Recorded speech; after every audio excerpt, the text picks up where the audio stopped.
નમસ્કાર, હું છું વિક્રમ વકીલ. તમે જોઈ રહ્યા છો હોટલાઇન ન્યૂઝ.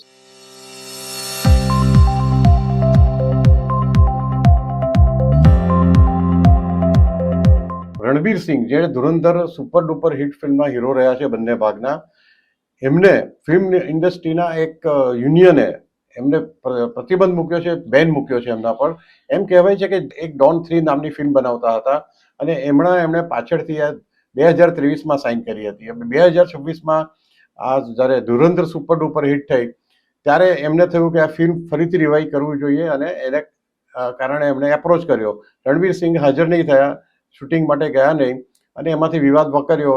ફરહાન અખ્તરે 45 કરોડ રૂપિયા વળતર માંગ્યું અને જ્યારે આને પ્રતિબંધ મૂકવાની વાત આવી રણવીર સિંહે, ત્યારે ફિલ્મ ઇન્ડસ્ટ્રીમાં અને સોશિયલ મીડિયા પર ચાહકો એવી ટિપ્પણી કરવા માંડ્યા કે તેમાં કેટલું તથ્ય પણ છે કે રાષ્ટ્રવાદી ફિલ્મ હોવાથી, ધુરંધર હિટ ગઈ આટલી બધી, અને રાષ્ટ્રવાદી ફિલ્મ હોવાથી કેટલાક ફિલ્મ ઇન્ડસ્ટ્રીના કેટલાક નેપોટિઝમ ધરાવતા વ્યક્તિઓને પેટમાં દુખ્યું અને એમને ઈર્ષા થઈ કે ખાસ કરીને ખાન ત્રિપુટીને.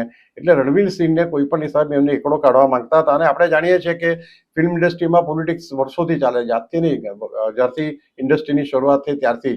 એમાં ઘણા બધા આટલા વર્ષોમાં હમણાં એમ કહેવાય છે કે નરેન્દ્ર મોદીના ભાજપ સત્તા પર આવ્યા પછી એ જે હિન્દુ વિરોધી, હિન્દુ તરફી પિક્ચરમાં જે બતાવવામાં આવે છે સ્ટોરી, એમાં ઘણા બધા પાત્રો પહેલા હિન્દુ વિરોધી બતાવવામાં આવતા હતા, હિન્દુ ધર્મની મજાક ઉડાવવામાં આવતી હતી, પરંતુ હવે થોડું એમાં બેલેન્સ થયું છે. તો આ બાબતે આપણે ફિલ્મ ઇન્ડસ્ટ્રીમાં પોલિટિક્સ અને આજે ધુરંધરના હીરો રણવીર સિંહ જે વિવાદ થયો છે એ બાબતે આપણી સાથે ચર્ચા કરશે જાણીતા પત્રકાર જગદીશભાઈ મહેતા. જગદીશભાઈ, આપનું સ્વાગત છે હોટલાઇન ન્યૂઝમાં.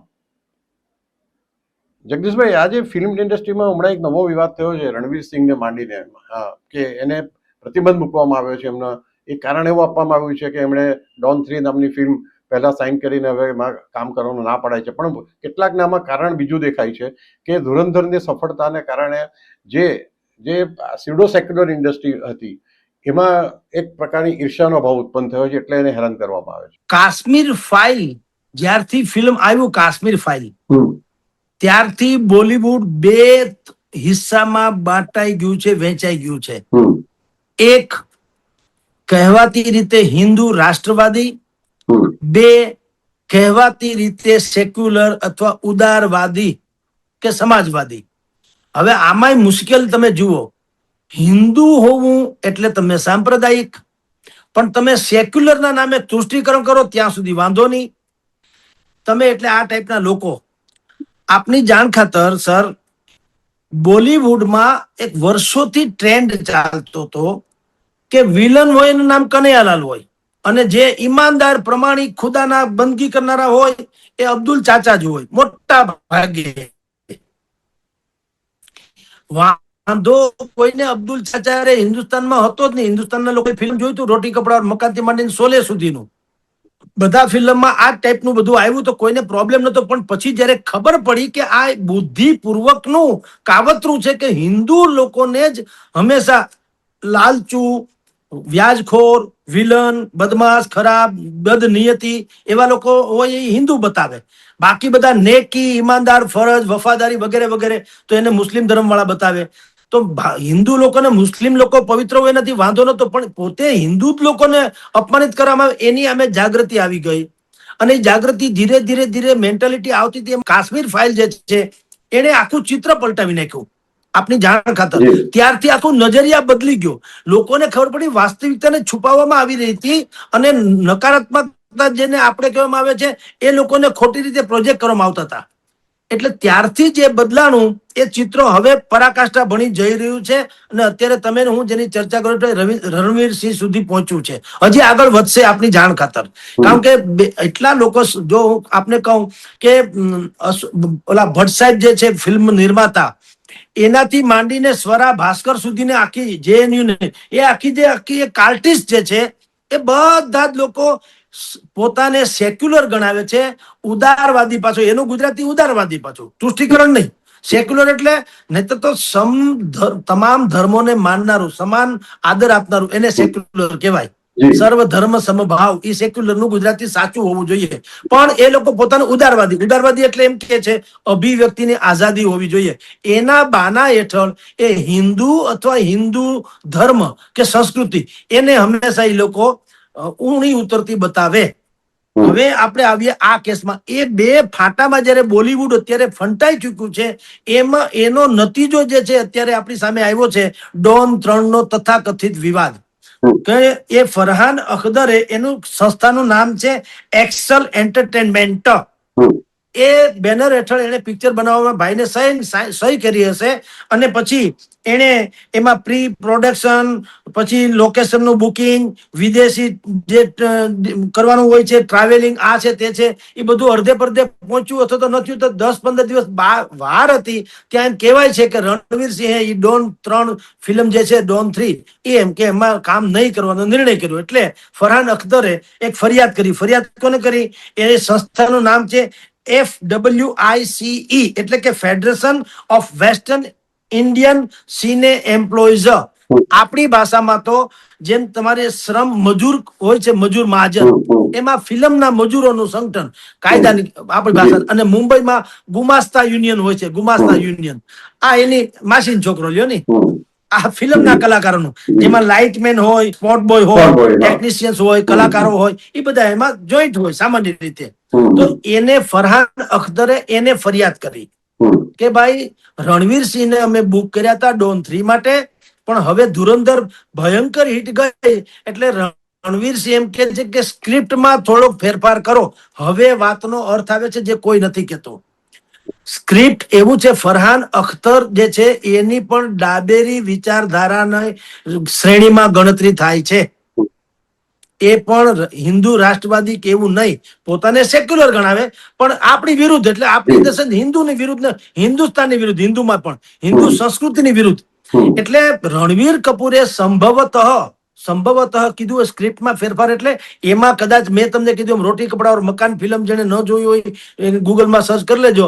એમાં બદમાશનું નામ કનૈયાલાલ, હારામાં હારા માણસ બીજા બધા. એની જેમ આ ડોન 3 માં પણ આવું કંઈક હશે. એટલે રણવીર સિંહે સંભવતઃ, હું તો કલ્પના કરું છું, પણ એવું કીધું હશે કે તમે થોડી સ્ક્રિપ્ટમાં ફેરફાર કરો, કારણ કે ધુરંધર પછી રણવીર સિંહની છાપ જે છે એ ભારત માટે તેને જાન જોખમમાં આપી મૂકીને લડનારા અજીત દોભાલ જેવી છે, એની છાપ થઈ ગઈ છે. અજીત દોભાલ સાચી વ્યક્તિ છે, પણ આનું ફિલ્માંકન એના જેવું થયું એમ કે તો ચાલે. એટલે એને સંભવતઃ ફરહાન અખ્તરને કીધું હોય કે તમારું અમુક સ્ક્રિપ્ટમાં ફેરફાર કરો. જે ફરહાન અખ્તરને તો કોઈ કાળે મેળ પડે એમ નતો, એટલે એને શું કર્યું, સીધું FWICE માં ફરિયાદ કરી દીધી. આ યુનિયનમાં ફરિયાદ કરી. એને નોટિસ મોકલીને રણવીરસિંહે કીધું નોટિસના જવાબમાં કે ભાઈ આ તમારા પ્રિવ્યુની વાત જ નથી. તમે એક ગુમાસ્તા મંડળ જેવું છે, કર્મચારી સંગઠન ચલાવો છો, કોઈ કોર્ટ નથી કે તમે કોઈ કાનૂની રીતે પણ એમાં બાધ્ય થઈ શકો એમ છો નહીં. એટલે તમારી લીગાલિટી કઈ છે નહીં. એટલે મારે તમારી યાર કઈ વાત કરવી નથી. હવે જુઓ મજાની વાત કેવી છે. જે સંસ્થામાં ફરિયાદ FWICE, એના વડા જે છે એ કોણ છે એ તમને કહું, અશોક પંડિત. અશોક પંડિત છે ને એ જમણેરી આપણી હિન્દુ વિચારધારાને મોદી તરફી કયો તો પણ ચાલે, હિન્દુ રાષ્ટ્ર તરફી કયો તો હાલે, હિન્દુ સંસ્કૃતિ તરફી કયો તો હાલે. અને ખાસ કરીને કાશ્મીરના પંડિતોના મુદ્દે તો એના જેવા કોઈ માણસ બેબાક બોલતું નથી એમ કયો તો ચાલે. એ પોતે પણ કાશ્મીરી પંડિત છે. એટલે એની વિચારધારા છે એ છે હિન્દુ વિચારધારાની. હા, અશોક પંડિત પોતે પણ. અને એના પ્રમુખ છે BN તિવારી, આ એસોસિએશનના. આ બેયને ફરિયાદ શું કામ ફરહાન અખ્તરે કરી? નહીં તો તમે જુઓ માણસ કોર્ટમાં જાય, જો આમાં બુદ્ધિનો ખેલ હવે શરૂ થાય છે. કોર્ટમાં જાય કે ભાઈ અમારું આજે એની સાથે MOU હતું ને એને કરાર ભંગ કર્યો વગેરે વગેરે. આ જે FWICC જે છે એ કોઈ એવું નથી કે એની નોટિસ થી તમારે નૈતિક ગણો, ઠીક છે, નૈતિક રીતે જેમ આપણા સામાજિક મંડળો હોય છે તેમ, પણ સામાજિક મંડળમાં તમે કઈ કાનૂની રીતે ઠોકી ન બેસાડી શકો. જેમ અત્યારે બીજા બધા લોકોએ સમાજના બંધારણો ઘડ્યા છે, ઠીક છે, બંધારણમાં સમાજમાં રહેવું હોય થોડુંક પાળે ખરા, ન પાળે તમે કઈ ફાંઈએ ચડાવી ન શકો, કારણ કે કાનૂન તો બંધારણ બાબા સાહેબ આંબેડકર નું ચાલે ને, સમાજનું ના હાલે. એમ આ જે FWICC એટલે કે ફેડરેશન ઓફ વેસ્ટર્ન ઇન્ડિયા જે સિને એમ્પ્લોઈઝ એ જે છે એ મંડળનું ખાલી એટલું અસ્તિત્વ કે એ બધાને કન્ડક્ટ કરે. એટલે ઈ લોકોના વડા કોણ છે? આ હિન્દુવાદી અશોક પંડિત ઇત્યાદિ. એટલે ફરહાન અખ્તરે શું કર્યું, કોર્ટમાં જવાને બદલે અહીંયા ગયા કે હવે તમે તમારું સેક્યુલરિઝમ બતાવો ચાલો. કારણ કે આરોપી કોણ છે? રણવીરસિંહ, જે ધુરંધર 2 માં અજીત ડોભાલે જેવું કામ કર્યું છે ઈ એમ કહું છું. અજીત ડોભાલે તો આપણા રાષ્ટ્રીય સલાહકાર છે, સુરક્ષા સલાહકાર PM સાહેબના, પણ એણે પોતાનો જીવ જોખમાં મૂકી અને દેશ માટે થઈને હાહાકાર મચાવ્યો. એ ફિલ્મ હિટ ગયું એટલે આ લોકોએ કુકરી ગાંડી કરી આપણી ભાષામાં કે હવે તમે હિન્દુવાદીને જ કે છે, એને ફરિયાદ કરી કે ભાઈ અમારો કરાર બંધ કરો, કાં 45 કરોડ રૂપિયા ચૂકવો અને કાં તમે એની ઉપર પ્રતિબંધ મૂકો. એટલે ઓલા લોકોએ પ્રતિબંધ મૂક્યો નીતિ નિયમ પ્રમાણે કે ભાઈ હવે આને ફિલ્મ કોઈ આવે તો ન કોઈ લાઇટમેને જવું, ન સ્પોટ બોયે જવું, ન ટેક્સીશન જવું, ન બીજા કોઈ કલાકારે ભાગ લેવો વગેરે વગેરે પ્રતિબંધો મૂકાતા જે તે વખતે ચંકી પાંડે થી માંડી અને શરૂ કરીએ તો બાકી અનેક કલાકારો પર મૂકાતા, પણ મોટા મોટા કલાકારો હોય ને એને પછી માફી કરે. એટલે મીકા સિંહ તમે કયો થી માંડીને બધાની ઉપર જે તે સમયે મૂકી ચુકાણા છે.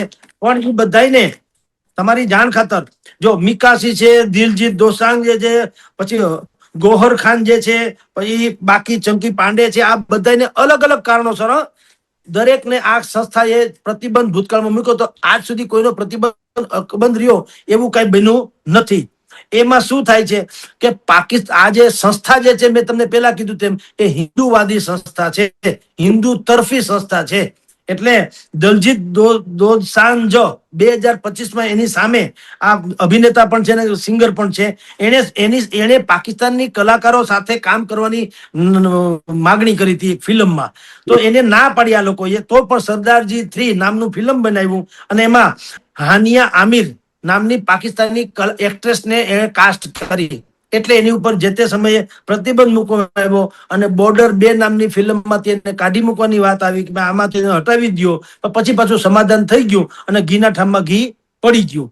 મીકા સિંહે ભારતમાં જયારે 370 ની કલમ હટાવવામાં આવી, નરેન્દ્ર મોદી ની સરકારે હટાવી 370 ની કલમ, ત્યારે મીકાસિંહે શું કર્યું હતું, એ ગયા કરાચીમાં અને પૂર્વ રાષ્ટ્રપતિ હતા આપણા ભાઈ ત્યાંના પરવેઝ મુશરફ, એના નિકટના કોઈ સંબંધી હતા, એના લગ્નના ફંક્શનમાં ઠમક ઠમક કરીને નાચી આવ્યા, કૂદી આવ્યા. એટલે પણ એની ઉપર ફરિયાદ થઈ હતી અને પછી એની ઉપર પ્રતિબંધ મૂકવામાં આવ્યો હતો. એને માફી માંગી લીધી એટલે પ્રતિબંધ હટી ગયો. પછી એક પાકિસ્તાની કલાકારોને ન લેવા એવા ઉરી આતંકી હુમલો થયો, ઉરીમાં આતંકી હુમલો આપણે થયેલો, ત્યારે ફિલ્મ વાળાએ નક્કી કર્યું ખાસ કરીને કે હવે કોઈએ પાકિસ્તાની કલાકારોને લેવા નહીં. હા, એટલે કે ફવાદ ખાન છે, માઇકા ખાન છે, આતિફ અસલમ છે, આવા કલાકારો આપણે ત્યાં બહુ કામ કરતા હતા હિન્દી ફિલ્મમાં, તો એની ઉપર પ્રતિબંધ મૂકવામાં આવ્યો. આ જ સંસ્થાએ પણ દરેક વખતે એવું બન્યું છે કે સંસ્થા પ્રતિબંધ મૂક્યા પછી માફી થઈ જાય, કોઈ પણ હિસાબે ઘીના ઠામમાં ઘી પડી રહે. રણવીર સિંહના કિસ્સામાં પણ એવું જ બની શકે. ઈ કરે એટલે કઈ બ્રહ્મ વાક્ય થઈ નથી જતું. પણ પ્રોબ્લેમ શું છે વિક્રમ સર, જે આપે શરૂઆતમાં કીધું તેમ એ બિલકુલ સાચી વાત છે. રણવીર સિંહ જે છે એનું બેકગ્રાઉન્ડ જે છે કોઈ મોટા ઘરાના સાથે સંકળાયેલું નથી. એ જાત મહેનત જિંદાબાદ કરીને આગળ આવેલો જણ છે. આપણે કપૂર ખાનદાન ને જે ફિલ્મમાં કહેવાય ને ખાન બધા કહેવાય, તો આ બધા ઘરાના કહેવાય.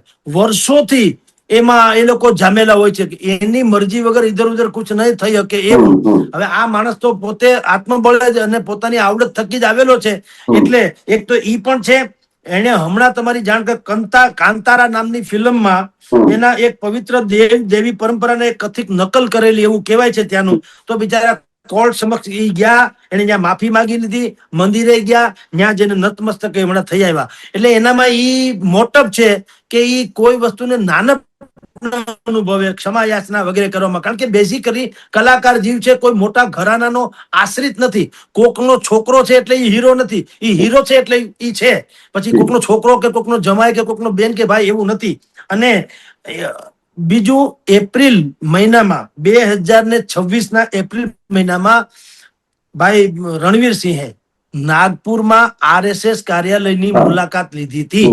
ત્યારથી અમુક લોબીના જે બોલિવૂડમાં મેં આપને કીધું ને કે અમુક લોબી જે છે એના તો ઈ કરડી નજરમાં આવ્યા જ હોય કે RSS બેઝ ઉપર આ જાય છે. એટલે ભાજપ કયો કે RSS કયો, મોદી કયો, હિન્દુ રાષ્ટ્ર કયો, હિન્દુ સંસ્કૃતિ, બધું છગડીઓ કાઉન્સ કરો તો સરનામું એક જ આવે.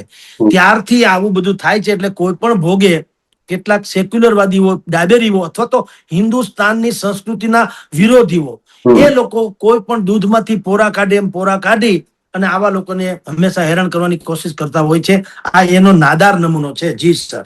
જી જગદીશભાઈ, તમે એકદમ યોગ્ય જ કહ્યું કે આ જ્યારે કાશ્મીર ફાઇલ્સ ફિલ્મ આવી એ પહેલાની ફિલ્મોમાં હંમેશા હીરો નાસ્તિક હોય, ક્યાં તો મંદિરમાં જાય તો એની પ્રાર્થના પડતી નથી, પરંતુ એ મસ્જિદમાં જાય કે પીર પર જાય કે દરગાહ પર જઈને માથું ટેકવે તો એનું બધી એની પ્રાર્થના પડે છે. આવું હમણાં એક ગુજરાતી ફિલ્મમાં પણ થયું અને એની પણ ઘણી ભારે ટીકા થઈ હતી. તો આ ફિલ્મ ઇન્ડસ્ટ્રીમાં, ગુજરાતી ફિલ્મ ઇન્ડસ્ટ્રી હોય કે હિન્દી ફિલ્મ ઇન્ડસ્ટ્રી હોય, આટલા વર્ષો સુધી જે ટ્રેન્ડ એક ચાલ્યો કે તમારે જો ટકી રહેવું હોય, અમુક ખાસ કેટલાક ફિલ્મ સ્ટારો અથવા એનું ફેમિલી, જે તમે કહ્યું એમ કે નેપોટિઝમ આપણે ઇંગ્લિશમાં કહીએ છીએ એમ, તો એને તો તમારે એમની લાઈન પર જ ચાલવું પડે. એટલે અત્યાર સુધી બધા જ લોકો ડરીને આ પ્રમાણે કરતા હતા. પણ ધુરંધર કે કાશ્મીર ફાઇલ્સ જેવી ફિલ્મો રિલીઝ થયા પછી, ને ધુરંધરમાં તો પાકિસ્તાનની સામે, પાકિસ્તાન માટે જ નબળું અને એને વિલન બનાવવામાં આવ્યું છે. એમાં કોઈ ભારતનું એક પણ કોઈ વ્યક્તિને ભારતીય મુસ્લિમ વિશે કોઈ ટીકા ટિપ્પણ નથી, પણ પાકિસ્તાન જે રીતે આતંકવાદનું ઉત્તેજન આપે છે એ રીતે હતું, છતાં પણ કેટલાકને મરચા લાગી ગયા. પરંતુ હવે તમે કહ્યું એમ કે હવે સમય બદલાયો છે અને હવે ફિલ્મ ઇન્ડસ્ટ્રીએ પણ બદલાવવું પડશે. થેન્ક યુ વેરી મચ જગદીશભાઈ, તમે જોડાયા હોટલાઇન ન્યૂઝ સાથે. આવા પ્રકારના વિડીયો તમને જોવા ગમતા હોય તો હોટલાઇન ન્યૂઝ ચેનલને લાઇક, શેર અને સબસ્ક્રાઇબ કરો.